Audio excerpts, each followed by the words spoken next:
selanjutnya, Pak Dr. Fitra Arsil, SHMH. Sudah ada Pak Fitra?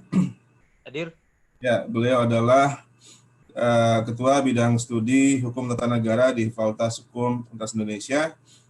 Beliau lahir tahun 1974. Saat ini lektor kepala ya di Fakultas Hukum Universitas Indonesia, menamatkan studi S1 dari FHUI, studi S2 Master Hukum juga dari Fakultas Hukum UI, dan studi S3 juga dari Fakultas Hukum UI, dan juga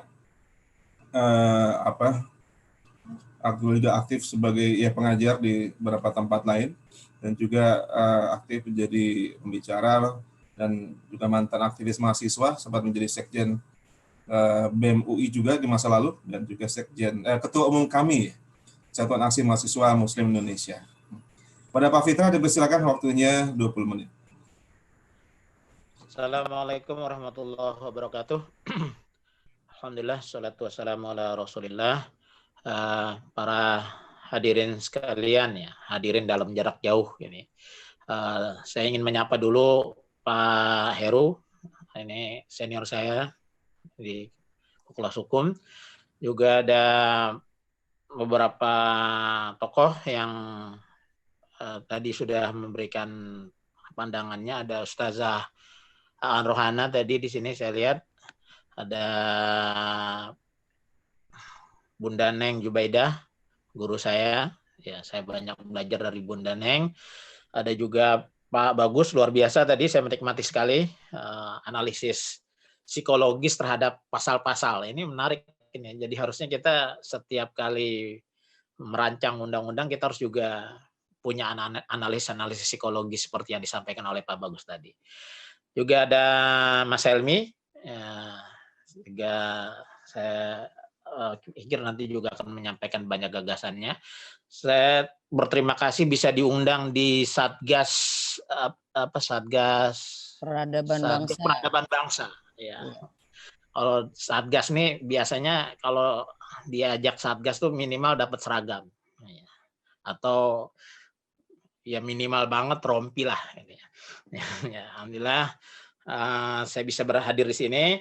Bapak Ibu sekalian, saya tadinya begitu saya lihat dari formasi pembicara dan moderator ini ada 4 orang sarjana hukum. Nah, saya harus cari perspektif yang orang-orang belum bicarakan, karena kalau nanti semuanya bicara pasal-pasal di undang-undang HIP ini, apalagi perspektifnya hukum semua, bosen ini. Banyak yang terulang gagasannya. Dan saya berterima kasih tadi sama Bunda Neng yang sudah membahas dalam perspektif sejarah ketatanegaraan, dan itu mengurangi beban saya sehingga nanti sudah diambil sebagian oleh Bunda Neng. Nanti sisanya nanti akan diambil oleh Ustadz Helmi Al-Jufri. Nah, saya ingin tolong dikasih kesempatan share. Saya ingin dalam perspektif perbandingan aja, perbandingan konstitusi. Saya sempat mengumpulkan beberapa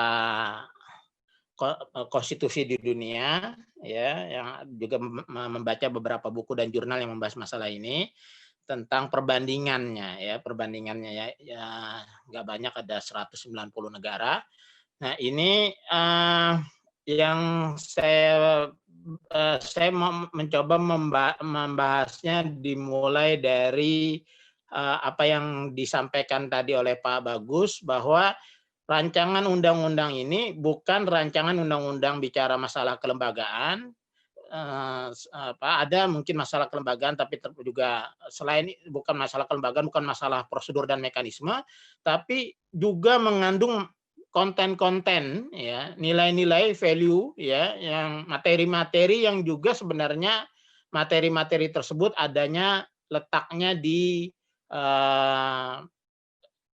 pembukaan Undang-Undang Dasar kita, ya, apa yang kita sebut tadi sudah berkali-kali disebut sebagai filosofis Grundslag, ada yang menyebutnya sebagai Elphinstone, ada yang juga disebut sebagai stat fundamental norm. Ini kalimat-kalimat, kata-kata yang bukan lahir dari gagasan-gagasan akademik saja sekarang, tapi kalimat-kalimat ini nanti kita bisa lihat sudah juga dikutip oleh Mahkamah Konstitusi dalam pertimbangannya. Jadi artinya ini sudah naik nih positioningnya. Jadi dia sudah menjadi dokumen yang resmi yang diakui bahwa pembukaan konstitusi kita itu kedudukannya tidak sama dengan pasal-pasal ya yang dulu orang nyebutnya batang tubuh, sekarang udah nggak ada lagi pasal-pasal, atau bahkan tentu sangat jauh berbeda kalau kita meletakkannya sebagai undang-undang. Itu malah itu lebih tidak tepat lagi. Nanti kita bicarakan masalah itu. Nah, di konstitusi di dunia, di dunia konstitusi dunia juga memiliki gagasan yang serupa, yang ya saya kira kalau seperti disampaikan oleh Prof. Jimli, kalau ketika kita membentuk undang-undang dasar itu sebenarnya terjadi pinjam meminjam gagasan gitu. Jadi kita bukan orang pertama yang bikin konstitusi di dunia, dan begitu pembukaan itu dibuat juga gagasan-gagasan membuat pembukaan konstitusi juga banyak sudah ada di dunia. Ada fenomena yang disebut sebagai cultural borrowing gitu ya. Jadi secara saling minjam. Nah, saya melihat di konstitusi dunia dari 190 konstitusi di dunia itu yang punya pembukaan itu ada 158 negara, dan 32 negara nggak pakai pembukaan, langsung aja ya, langsung masuk ke pasal-pasal. Jadi nggak pakai pembukaan. Nah, ini statistik aja. Pembukaan biasanya ada yang pendek, tapi juga ada yang panjang. Konstitusi yang memuat panjang lebar, seperti Yunani hanya terdiri dari 11 kata, hanya pengantar gitu kira-kira.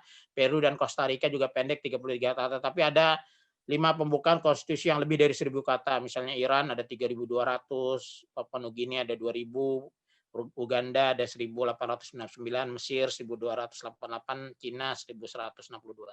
Nah, memang secara langsung tidak ada hubungan secara khusus ya, tapi nanti kita bisa melihatnya ada gagasan benang merahnya dari apa yang ingin saya sampaikan.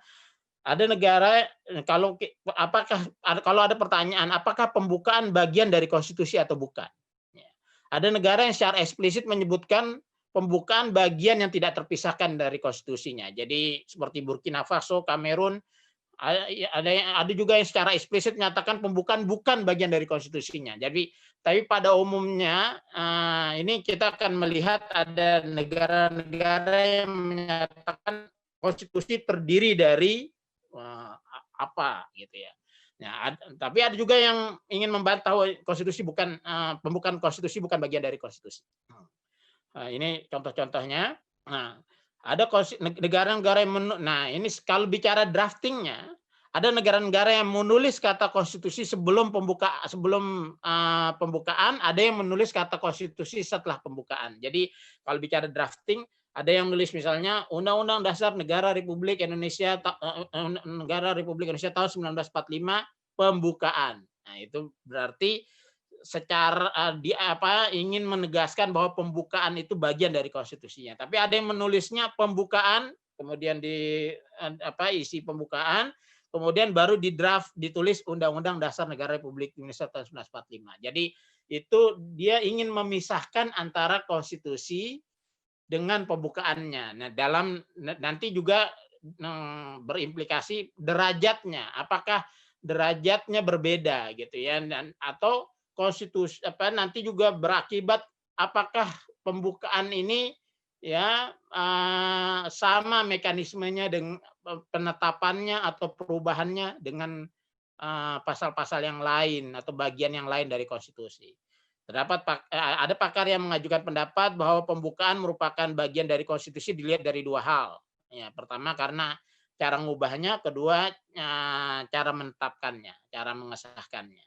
Nah, kedua argumen ini tapi ada saling bantah di situ. Tapi nanti kita mau lihat negara kita gimana. Di Indonesia kita menyebutnya dengan ditetapkannya perubahan Undang-Undang Dasar ini, Undang-Undang Dasar Negara Republik Indonesia terdiri dari pembukaan dan pasal-pasal. Jadi sebenarnya kita nanti perlu merumuskan, kita perlu merekomendasikan sesuatu mungkin. Kalau kita menyebut di pasal 2 aturan tambahan Undang-Undang 45 itu konstitusi kita terdiri dari pembukaan dan pasal-pasal. Dulu kalau kita nyebutnya pembukaan, batang tubuh, dan penjelasan.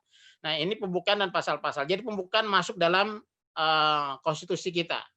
Walaupun nanti kalau kita lihat dari prakteknya, misalnya waktu kita mau merubah konstitusi kita, mengubah konstitusi kita waktu tahun 99, 4 kali perubahan itu, perubahan pertama, kedua, tiga, keempat, itu ada kesepakatan di antara fraksi-fraksi untuk tidak mengubah pembukaan. Tadi Bu Neng sampaikan di TAP MPR juga mengubah negara itu, mengubah pembukaan dianggap juga mengubah negara.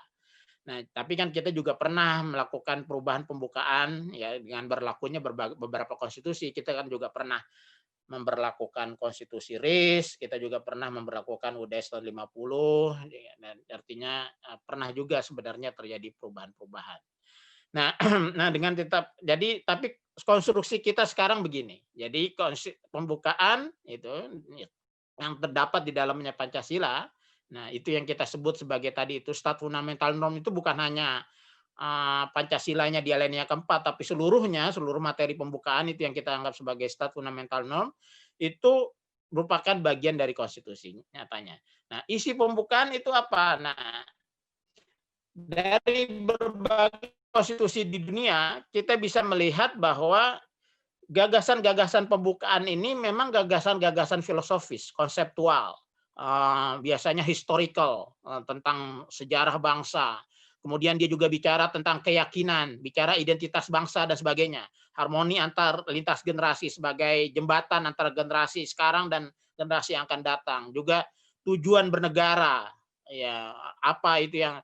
Nah ini kita bisa lihat dari daftar ini, misalnya kalau kehendak menguatkan makmurkan tanah air, kesejahteraan rakyat, itu menjadi di Indonesia ada. Jadi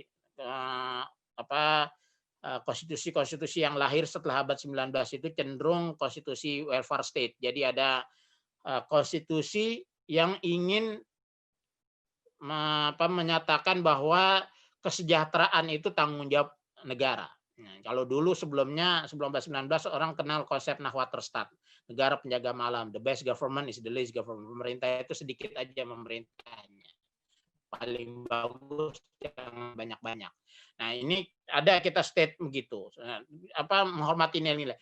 Nah, ini penting kita mengetahui bahwa gagasan-gagasan ini, gagasan-gagasan seperti isi pembukaan ini kita nggak akan temukan di dokumen lain. Dokumen lain yang misalnya nggak dan tidak pantas misalnya gagasan ini baik dari segi kedudukan maupun dari konten materinya itu berada pada undang-undang misalnya. Dan kalau undang-undang itu kalau stat fundamental norm, kemudian di bawahnya ada stat Grundgesetz, di bawahnya lagi ada formal Gesetz. Nah itu kalau Haniawski bilangnya begitu.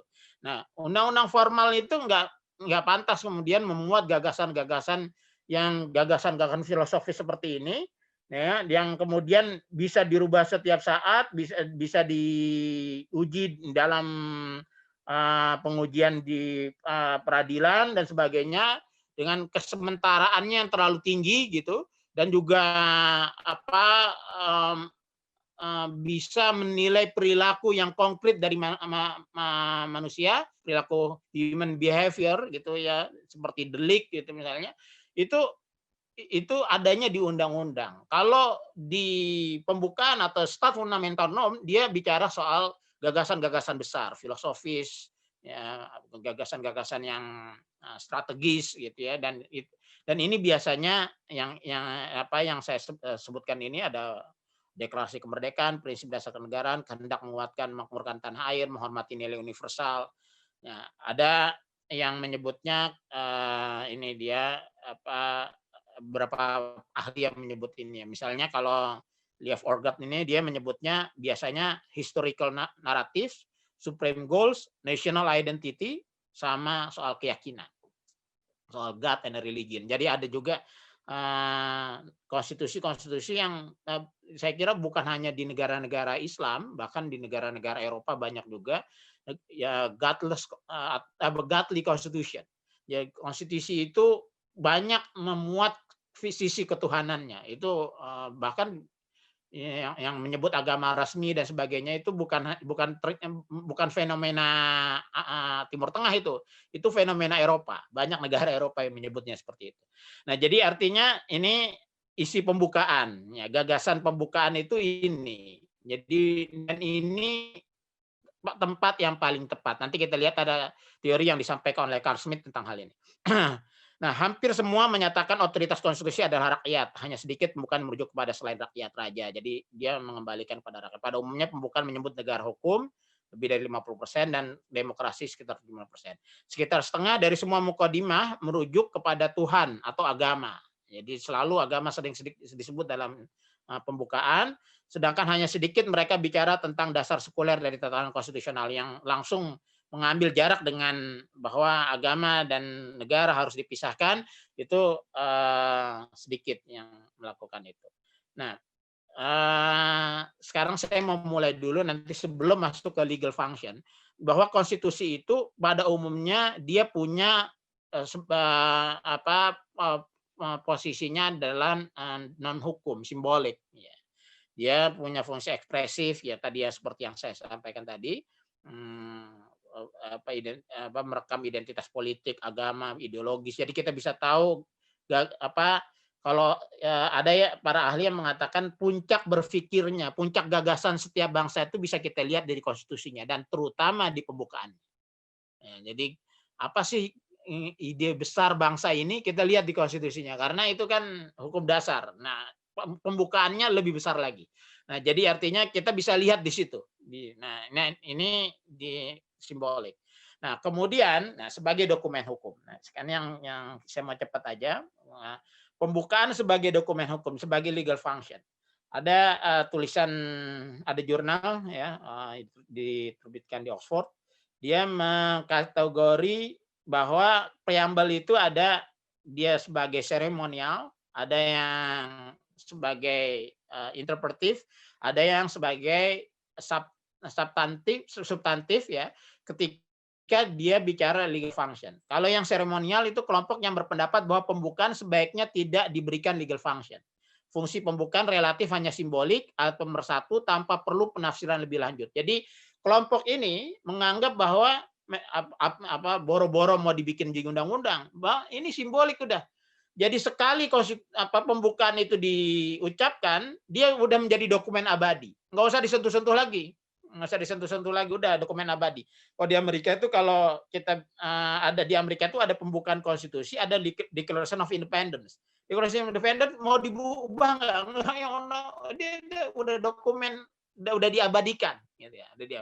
Jadi ceremonial preamble dia nggak perlu juga dikasih legal function untuk apakah dia bisa untuk menguji peraturan, apakah dia sebagai constitutional design untuk membentuk peraturan berikutnya, nggak perlu. Dia seremoni aja. Emang udah disebutkan itu identitas bangsa, udah sekali diucapkan udah dia.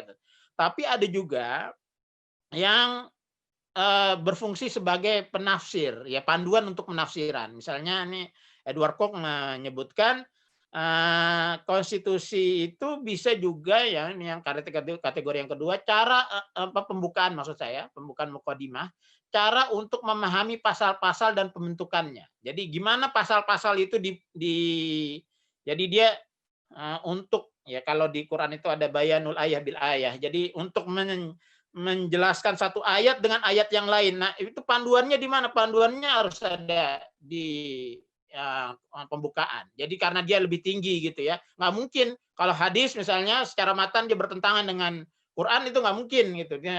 Jadi dia harus jadi panduan. Nah, cara untuk memahami pasal-pasal dan cara untuk memahami pembentukannya. Jadi orang tahu ini asbabun nuzul. Nah, ini terjadi peristiwanya begini gitu sebelumnya.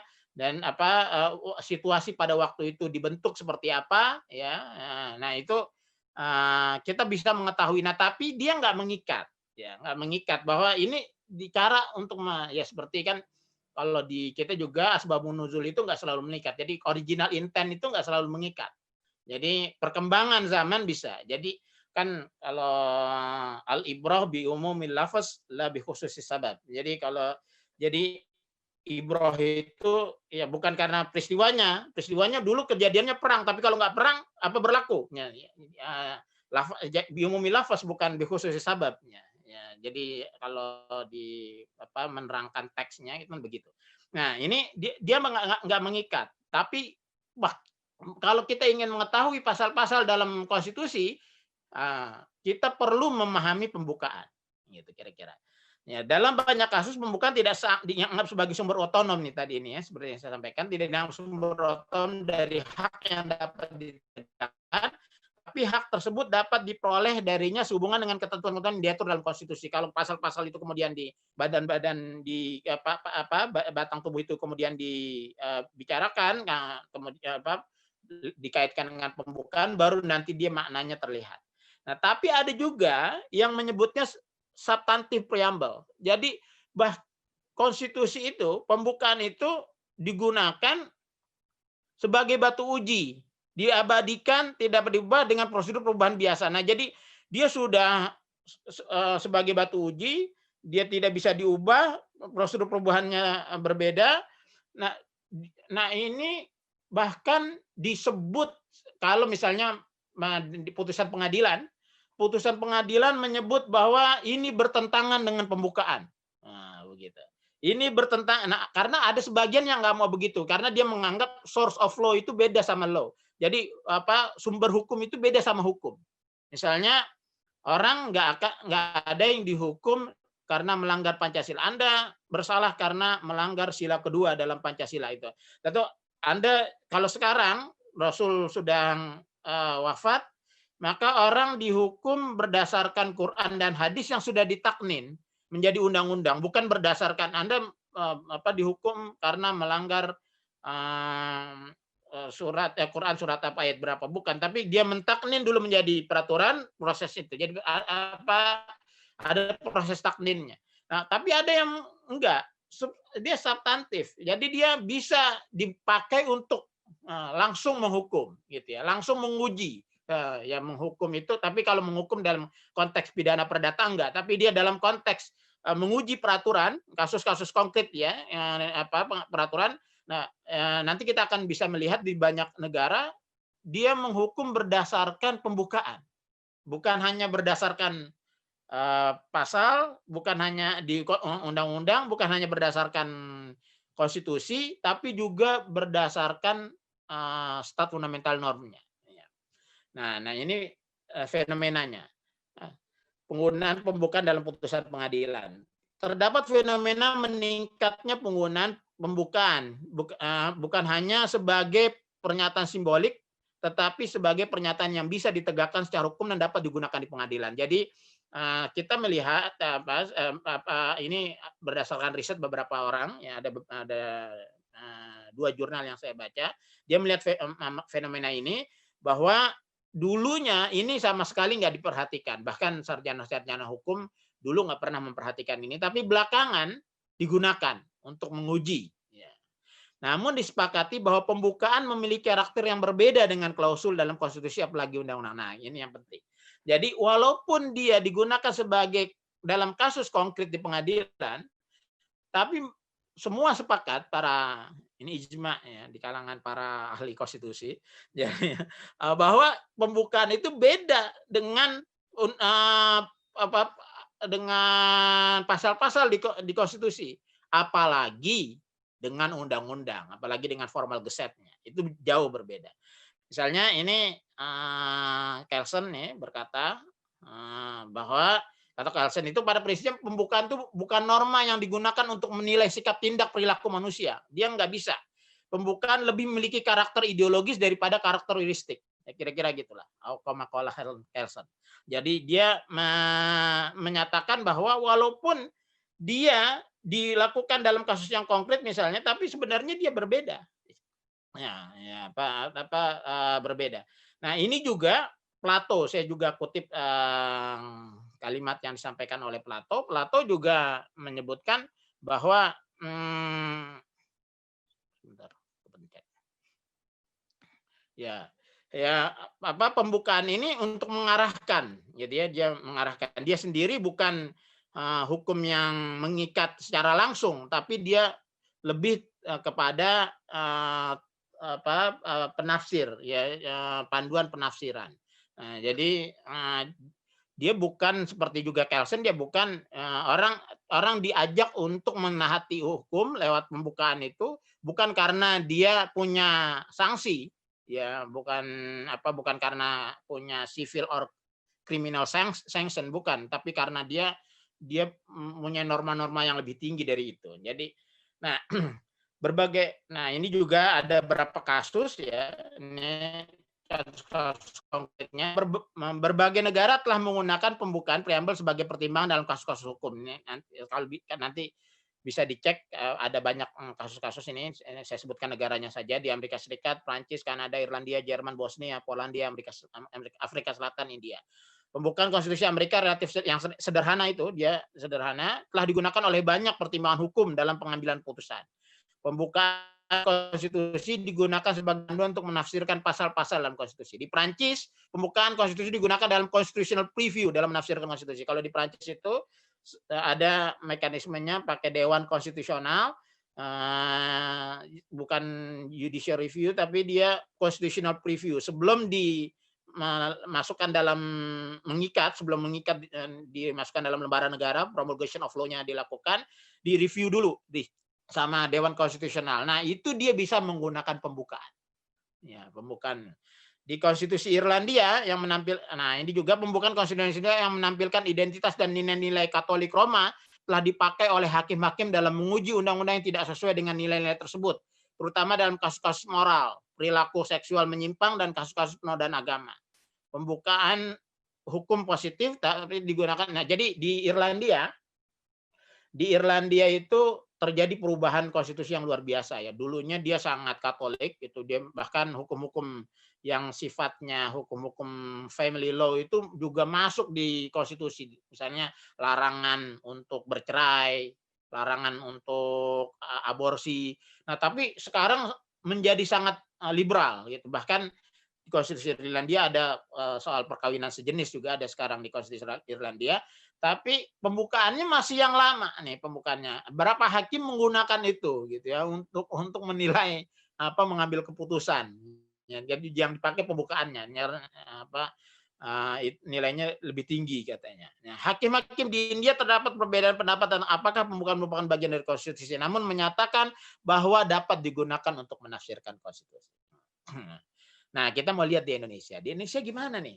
Ya, pembukaan itu punya legal function apa enggak? Nah, kita lihat ada putusan MK nomor 100 PUU 11 2013. Ini saya kutip pendapat mahkamah. Kalau bukan pendapat mahkamah, nanti enggak. Yang saya kutip ini pendapat mahkamah atau amar. Jadi kedudukannya lebih kuat, ya, bukan sekedar diskusi pembuktian. Nah, mahkamah berpendapat menempatkan Pancasila sebagai salah satu pilar selain mendudukan sama dan serajat dengan pilar yang lain akan menimbulkan kekacauan epistemologis, ontologis, dan aksiologis. Pancasila memiliki kedudukan yang tersendiri dalam kerangka berpikir bangsa dan negara Indonesia berdasarkan konstitusi. Menurut mahkamah, selain sebagai dasar negara, Pancasila juga sebagai dasar filosofi negara, norma fundamental negara, ini stat fundamental norm, ideologi negara, kita hukum negara, dan sebagainya. Oleh karena itu menempatkan Pancasila sebagai salah satu pilar dapat mengaburkan posisi Pancasila. Jadi kalau di 4 pilar itu Pancasila kedudukannya nggak sejajar. Pancasila lebih tinggi. Jadi nggak boleh dituliskan sejajar. Ya, dianggap sejajar, ya, ditulis. Ya, mungkin cara penulisan juga akan menjadi catatan. Tapi artinya mahkamah pernah menggunakan pendapatnya tentang Pancasila dan menempatkan Pancasila memiliki kedudukan yang berbeda, ya, dengan yang lainnya, ya, dengan konsep-konsep yang harus ditempatkan yang berbeda.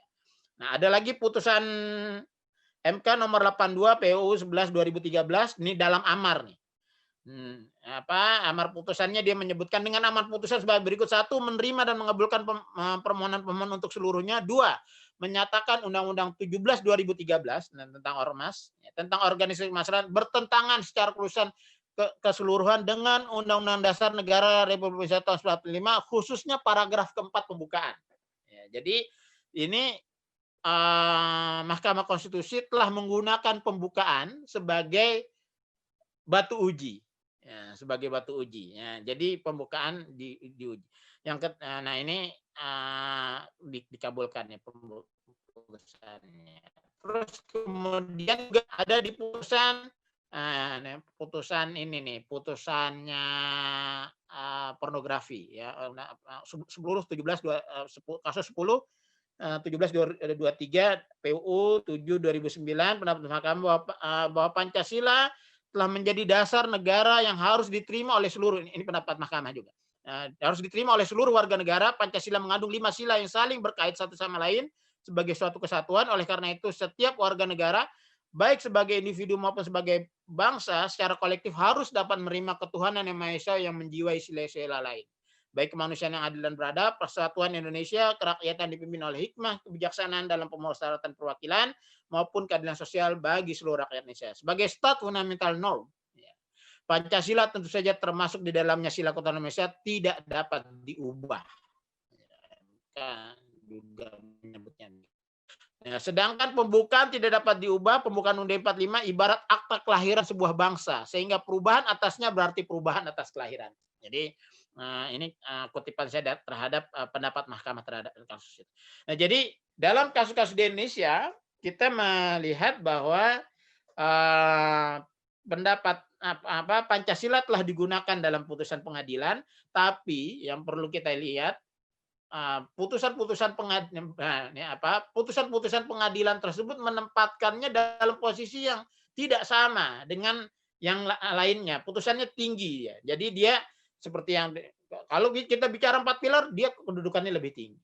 Ketika kita bicara dengan pasal-pasal, dia kedudukannya lebih tinggi. Jadi walaupun digunakan ya. Jadi kalau kita mau pakai yang jurnal Oxford tadi, di apakah substantif atau di interpretatif gitu, dia bisa digunakan sebagai paduan interpretasi, bisa pernah juga dilakukan secara substantif untuk menguji. Tapi yang perlu diingat adalah bahwa MK sendiri menempatkan posisi Pancasila itu pembukaan Undang-Undang Dasar kita dalam posisi yang tidak boleh sama dengan yang lainnya, produk hukum yang lainnya, ya, bahkan konsep-konsep yang lain. Nah, ini saya mau skip aja. Perubahan. Nah, ini ada negara-negara ya, bagaimana, apakah pembukaan bisa diubah? Ada yang menulisnya bisa diubah. Nah, tapi kalau ini ada, saya kutip pendapatnya Carl Schmitt. Carl Schmitt ini dia mengatakan bahwa pembukaan itu fundamental political decision. Ya. Dia nggak boleh diamandemen dengan cara yang sama dengan cara prosedur amandemen konstitusi biasa. Ya. Misalnya dia menyebutkan kalau di Jerman ya, dia nggak, walaupun disepakati 2/3 majority, 2/3 majority decision, yaitu putusan 2/3 sepakat untuk mengubah konstitusi Jerman, nggak boleh dia merubahnya menjadi absolut monarki atau seperti Soviet Republiknya. Ini Soviet masih ada. Atau dia sebutkan English Parliament, parlemen Inggris itu kan dianggap parlemen paling kuat di dunia, supremacy parliament. Dia parlemen itu kuat gitu. Tapi kalau Smith bilang kalau ada mayoritas sepakat untuk merubah, itu nggak boleh mengubah England itu menjadi Soviet state, nggak boleh. Jadi karena itu dia adanya di pembukaan itu, dia adanya di fundamental political decision, bukan pasal-pasal. Kalau pasal-pasal boleh-boleh aja, tapi kalau ini bahkan dengan mekanisme perubahan itu nggak boleh. Nah, sebagian besar konstitusi memang tidak mengatur secara khusus, tapi kalau konstitusi Bangladesh dia tidak diperbolehkan. Ada beberapa negara mengatur pembukaan harus dengan referendum, ya seperti Gabon. Ada negara-negara yang mengatur perubahan pembukaan dengan mensyaratkan mayoritas khusus. Secara umum bukan dapat ditambahkan, diubah, dihapus, sama seperti pasal-pasal. Ada yang nyebutnya sama. Nah, ini tapi ada risiko-risikonya. Ini ada berapa kasus perubahan. Ya, ada kasus Latvia, kasus tahun 2014, kasus Libanon 90, Jerman 90, India 76. Nah, ada kontroversi di Australia, pernah juga mau merubah tapi gagal karena ditolak akhirnya.